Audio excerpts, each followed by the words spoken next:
সেদিন কি হয়েছিল জানিস, আমি আর তিশাদি কি করব কি করব, আমার তো টাকার এখন খুবই দরকার, কিন্তু ওকে বলবো কি বলবো না, বলবো কি বলবো না, ও যদি আবার বললে খারাপ ভাবে, এখন কি করব আমি, না বলেই দেই। শোন না, তোকে একটা কথা বলা ছিল, আমার না 200 টাকার খুবই দরকার, তুই একটু আমাকে ধার দিতে পারবি? তোকে না আমি খুব তাড়াতাড়ি টাকাটা দিয়ে দিব।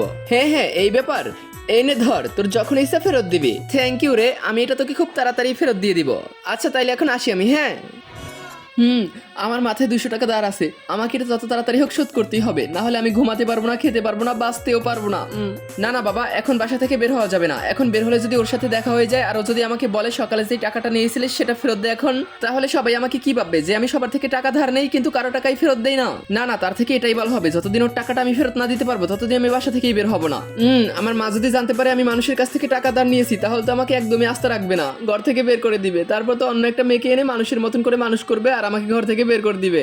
পুরো একদিন হয়ে গেল, এখনো আমি এই টাকাটাকে শোধ করতে পারি নাই। আমি যদি এই টাকাটাকে শোধ করতে না পারি, তাহলে তো আমি মরে যাওয়ার পর আমার ছেলে মেয়েদেরকে এই টাকাটাকে শোধ করতে হবে। আমি বুঝি না, মানুষ তো কত কত টাকা নিয়ে দিব্যি দিন কাটাচ্ছে, তাও আবার চিন্তা মুক্ত ভাবে, কিন্তু আমি কেন পারি না? আমাকে শোধ করতেই হবে, শোধ করতেই হবে আমাকে।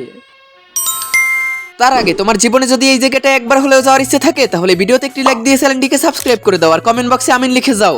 হ্যাঁ, মাইনে ঢুকে গেছে, ওকে তাড়াতাড়ি এখন টাকাটা পাঠিয়ে দেই, তাড়াতাড়ি কর, তাড়াতাড়ি কর, তাড়াতাড়ি পাঠা, ওকে তাড়াতাড়ি কর, তাড়াতাড়ি। হ্যাঁ, এই তো চলে গেছে।